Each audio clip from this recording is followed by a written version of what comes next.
안녕하세요. 배우자 외도 이곳에서 잡는다. 여풍당당 상담계 해법 있는 바람주치 묻지마 간디 근성 있는 외도 해결 변호사 이긴다 조변 조준영 변호사입니다. 네, 반갑습니다. 자, 오늘의 주제 하기 전에 그 영상에서 듣고 싶어요. 네. 저희 그 여풍당당 바람주치 센터 그 카페 가입하시면 뭐 제가 쓴 칼럼도 많고 여러 가지 많은데 거기에 이제 영상에서 듣고 싶어요라는 코너에다 이제 글을 올려주시면 제가 이 자리를 빌어서 이제 답을 드리는데 이거는 이제 조변이다. 갑자기 질문하는데, 이거 제가 미리 좀 주셨어야 되는데, 제가 아까 깜빡했어. 지금 갑자기 질문인데. 괜찮아요. 네. 그죠? 소송 중 상간 이들에게, 이분의 그 워딩 그대로예요. 소송 중 상간 이들에게 경고나 협박을 할 경우, 재판에 미치는 영향이 있는지. 그러니까 재판인데 상간녀 소송이겠지. 상간녀 소송 재판에 미치는 영향이 있는지. 소송 중 상간이들한테 경고나 협박을 했을 경우에. 전혀 없고요. 이거는 이제 상간녀들은 그게 내가 그 당한 피해가 굉장히 크다고 생각을 하나 봐요. 그래서 내가 경고나 협박을 당하면 그게 정당한 범위더라도 항상 소송에 나 이런 경고를 당했다, 나 이런 협박을 당했으니까 위자료를 감액해달라는 주장을 항상 하거든요. 근데 그런 주장들이 받아들여지는 경우가 거의 없죠. 그죠. 뭐 이게 만약에 경고나 협박이 조금 도를 지나쳐서 스토킹에 해당된다거나 아니면 협박죄로 형사고소가 들어서 너무 심하게 하신 거예요. 제가 항상 말하는 그 구체적인 해악고지, 뭐 너 이제 하면은 뭐 어디 회사 어디 부서에 알려가지고 너를 징계하게 하겠다 뭐 이런 너무 구체적으로 들어가면 그게 협박이 될 수 있고 또 여러 번 하면은 협박이 될 수 있는데 그 정도가 아니라 그냥 일반적인 경고. 우리가 상간녀들한테 하는 그런 수준을 너 만나면은 가만 안 두겠다. 만나지 말아라. 만나면 내가 뭐 이제 다 알리겠다. 알리겠다도 사실은 협박이 되진 않거든요. 이거는 추상적이니까. 죄가. 근데 그런 죄가 안 되는 범위에서는 소송을 해도 아무런 영향이 없고, 다만 이제 죄가 되면은 나중에 그 상간녀가 그거를 반소로 제기할 수 있는데, 반소로 제기하면 위자료가 이제 별도로 나올 수 있는데, 그 위자료는 100만 원 정도 수준이에요. 그러니까 우리가 상간녀한테 3천을 받고, 반소 제기하면 그걸로 이제 100만 원을 다시 거꾸로 줘야 돼요. 강하게 했을 경우, 완전 죄가 됐을 때. 처벌까지. 그러니까 막 가서 막 팼다든지. 막 그런 거지. 막 눈 따고 들어가서 막 난동으로. 그렇죠. 아니면 주변 사람들한테. 같이 가가지고 막 때리고. 막 이런 건 안 명예소식으로 알렸다든지. 그렇게만 안 하고 단둘이 만나서 단호하게 경고하는 거 아무 문제가 없다. 그렇죠.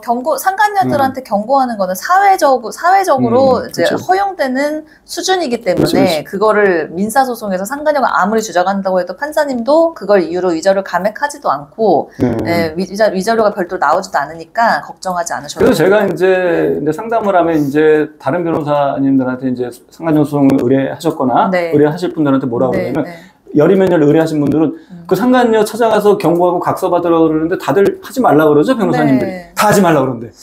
그쵸? 왜 그런지 아세요? 그분들은 그냥 소송만 관심이 있는 분들이다. 소송이 이기기만 하면 되기 때문에 남의 가정이 깨지든 말든 상간녀가 떨어져 나가든 말든 관심도 없고 자꾸 찾아가고 그러면 그건 나중에 답변서 그거 쓸 건데 답변서 그거 써봤자 판사는 감흥이 없거든? 이게 불륜이냐 아니냐를 가리는 거지 뭐 찾아가서 자기 심지어 때렸다 그래도 그걸 답변서 써봤자 판사는 관심도 없는데 그런 거 반박하는 게 귀찮아서 그러는 거다. 난 다 놓고 얘기해. 하지만 조 변호사님은 찾아가라 그런다. 경고하라고 한다. 그러니까 왜냐면 바람을 잡는 게 중요한 거기 때문에. 귀찮아서 그런 것도 있고 변호사들이 기본적으로 되게 쫄보예요. 쫄보요? 변호사들이 좀 무서워하는 게 많아요. 이게 결과가 어떻게 될까봐. 그래서 그런 주장이 오면 막 감액될까봐 좀 조마조마하는 그런 분들도 있을 것 같아요. 뭐 귀찮아하는 분도 있지만 감액될까봐 약간 쫄아 있는 분들도 있는데. 놀기도 하고 좀 그래야지. 근데 이제 저는 워낙 사례를 많이 봤으니까 그런 주장 아무리 세게 해도 이게 결과에서 영향 미치지 않는다라는 거를 이제 많이 봐서 그런지 별로 아무 문제 없어요. 그러니까 찾아가는 거, 경고하는 거, 찾아가기가 그러면 전화나 문자로도 경고하고 이런 것들이 다 이게 바람을 잡는 여러 가지 요소가 되는 건데 소송만 하고 가만히 있으라 그러니까 소송만 하고 가만히 있다가 해결은 안 되는 거야. 그러니까요. 그래서 제가 조변님한테 하시면은 저랑 이게 맞물려진다. 대처법이 같이 나온다. 그래서 소송 힘들게 다른 곳에서 이제 간디님 못 만났을 때, 저 못 만났을 때 소송을 힘들게 하셨는데 소송을 하고 났는데도 둘이 계속 만나는 경우가 너무 많은 거예요. 많지. 소송만 해도 안 된다니까. 뒤늦게 찾아오신 경우가 많죠. 근데 결국 보니까 소송만 하고 이런 경고나 협박 같은 거를 제대로 적시 안 해줘가지고 효과가 좀 떨어졌던 경우가 있는 거죠. 어쨌든 그렇게 답을 드리면 되고 이거 얘가 너무 짧게 해야 되겠네, 본론은. 자, 내 배우자는 네. 나의 뭐뭐뭐뭐 때문에 바람을 피운 거다. 네. 이 네 글자인데, 나의 배우자는 나의 그 땡땡땡땡 때문에 바람을 피운 거다. 나의 뭐 때문에, 네 가지가 뭐야. 일반적으로 생각할 때는 나의 뭐 잘못이라든지, 내가 뭐, 좀 살이 쪘다든지, 못생겨졌다든지, 내가 좀 나이 먹었다든지, 자꾸 이런 식으로 아내 탓을 한단 말이야. 네. 절대 아니다. 그쵸. 또는 남편 탓을 하는 거지. 내 배우자는, 바람핀 아내는 또 남편이 갑자기 뭐, 어떤 남편분은 저 이제 상담하다 그래. 아내가 바람이 뭐 그전부터 뭐 자기가 사실은 뭐 사고를 쳐가지고 주식을 하다가 뭐 돈을 날리고 뭐 그런 것 때문에 바람난 거를. 아닙니다. 그쵸. 그거 그때 주식으로 돈 날린 게 언제입니까? 10년 전이래. 아, 그럼 그때 바람났을 때 왜 지금 바람나서 그걸 지적질하냐, 이거. 말도 안 되는 얘기지. 그러니까 이거는 이 네 글자는 뭐냐면 내 탓이 아니야. 직기 탓이지. 네. 직기로 피우는 거거든. 근데 지가 바람 피워놓고는 지적질하는 거거든요. 지가 바람 피워놓고 옛날 거 다 끄집어내가지고 지적질하는 거. 직기로 인해서 핀 거다. 네. 내 잘못이 아니다라고. 네. 그러니까 끼라는 거는 타고나는 거다. 유전적으로. 끼가 장착돼서 태어나는 거다. 이게 장착이 안 돼서 태어난 인간들은 바람은 안 펴요. 네네네. 진짜 양아치 건달도 바람은 안 펴. 끼가 없으면. 근데 끼가 있으면 국회의원이든 뭐 정부 고위관리든 뭐 의사든 무조건 바람 피는 거야. 윤리 선생도 바람 피워. 윤리 선생 바람 피는 경우 많아요. 끼가 있어서 그런 거야. 목사님도 그렇죠. 1년에 한 많어. 1년에 한 5분 정도는 목사님 사모님 그 간음하지 말라고 돼 있는데 어떻게 목사님들이 바람 아니, 왜 그러냐면 이제 이 또한 주님의 뜻이다 이렇게 생각해. 하나님이 내 안에 임재돼 있다.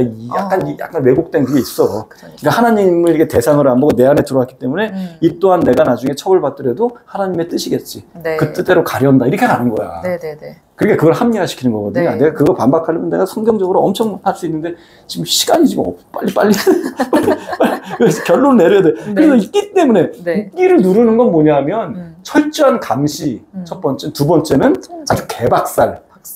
그러니까 고통과 공포를 주는 거 그리고 또는 철저한 감시 두 가지가 계속 병행돼야 돼. 어쩔 수 없어. 내가 이 사람 바람둥이랑 내가 결혼했기 때문에 바람기가 있는 사람이라는 걸 내가 젊었을 때 이게 안 보이는 거거든. 그러니까 끼는 안 보여요. 네. 그래서 내가 핀 건데 어떻게 합니까? 그러니까 이거는 내가 철저하게 감시하고 또 한 번 증거 잡고 바람을 알았으면 그냥 넘어가는 게 아니라 아주 개박살 내놓고 상간녀 소송도 걸고 상간녀 박살 내고 심지어 그 여자가 유부녀면 그 집 남편한테도 알리고 또 미혼이면 그 부모한테도 알리고 직장에 알리고 상간녀도 들고 일어나가지고 아내분 남편을 공격하고 둘이 개싸움하고 그쵸. 이렇게 해서 끝나면은 재발률이 뚝 떨어진다. 네.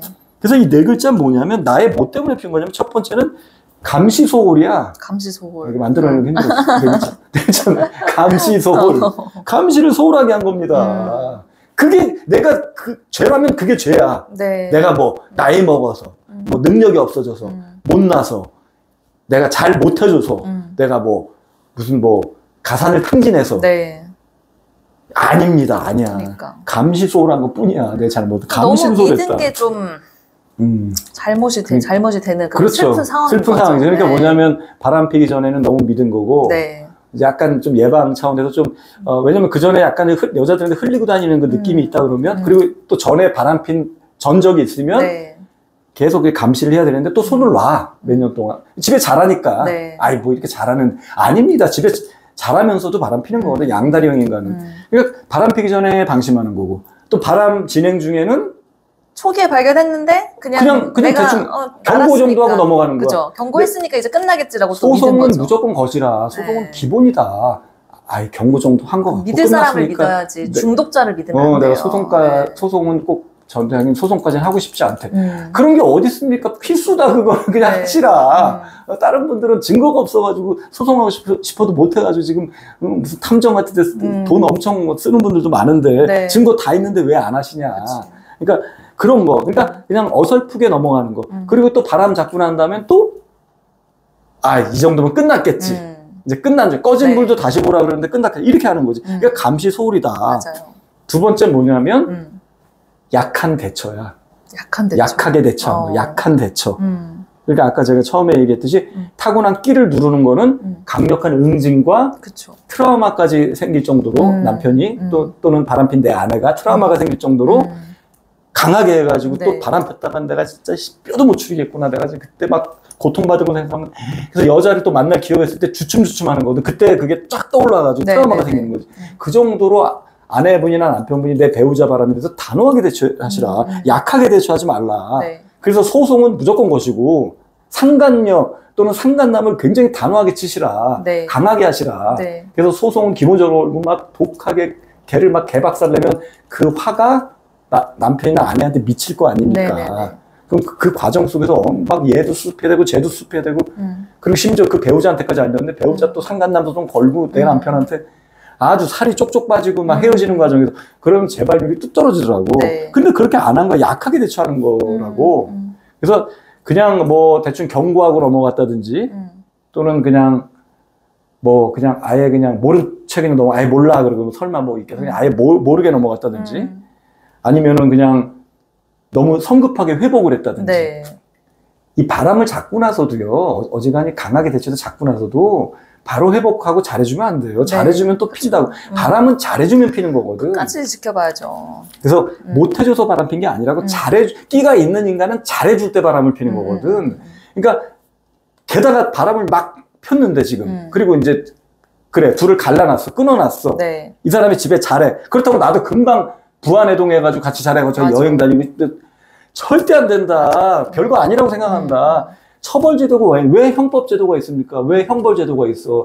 고대부터 그냥 넘어가면 이 새끼 계속 도둑질하고 계속 사람 죽이고 이러고 사기치고 다니는 거야. 그러니까 한번 걸리면 너 옛날 함무라비 법전에 이에는 이 눈에는 눈 동해보복의 원리 똑같이 남한테 상해를 입힌 자는 손모가지 하나 자른다. 도둑질한 자는 손을 자른다. 막 이런 거 있잖아. 그리고 뭐를 하면 눈을 판다. 남을 죽인 자는 너도 죽어라. 사형. 사형도 지금 다시 살려놔야 돼. 죽일 놈들이 얼마나 많은데 지금 왜 비싼 말 진짜 내가 대통령 되면 나는 사형제 부활부터 한다 진짜. 그럼 내가 이재명 이길 수 있을 것 같아. 이재명 대통령 이길 수 사형제만 부활한다 그래도 한 1000만 표 모일 것 같아. 진짜 나쁜 놈이 너무 많거든. 그래서 잘못한 거에 대해서는 어느 정도 처벌은 필요하다. 그냥 넘어가지 마라. 집행유예 기간이라는 게 있지 않냐. 지켜보자. 그렇다고 이 사람한테 전자발찌 채울 수는 없잖아. 내 마음의 발찌 채우자. 심리적인 발찌 채워라. 전자발찌 수준의 어떤 통제를 할 수 있죠. 말을 하지 마라. 당분간 한 6개월 동안은 냉랭하게 대해라. 잘해줘도 필요한 말만 해라. 잘해주는데 자꾸 그거 옛날 일 끄집어내면 또 서로 싸울 수 있으니까. 그래 말은 하지 않더라도 냉랭하게 대해라. 그리고 간간히 경고 정도 해라. 당신 내가 계속 지켜본다. 그리고 다음번에 이렇게 되면 우리는 완전 끝난다. 이렇게 미래 중심으로 경고해라. 과거 거 자꾸 끄집어내면 또 막 그거 가지고 또 막 저기 하니까. 일단 그렇게 방향을 잡으셔야 된다는 거예요. 그러니까 감시, 소홀, 약한 대처. 이게 화근이었던 거야. 이것 때문에 바람 피운 거다라고 생각하시면 내가 잘못한 게 있다면 딱 이 두 가지. 아니야. 잘못한 게 있으면 딱 이거 두 가지야. 그렇게 생각하시면 돼요. 약간 좀 마음이 좀 편안해졌을 것 같아요. 그죠? 진짜 이게 제가 19년을 상담했는데 이게 진실입니다. 이게 진실이고 저희 여풍당당 바람피우센터 그 앞에 많은 활동 부탁드릴게요. 다음 시간도 봬요. 안녕.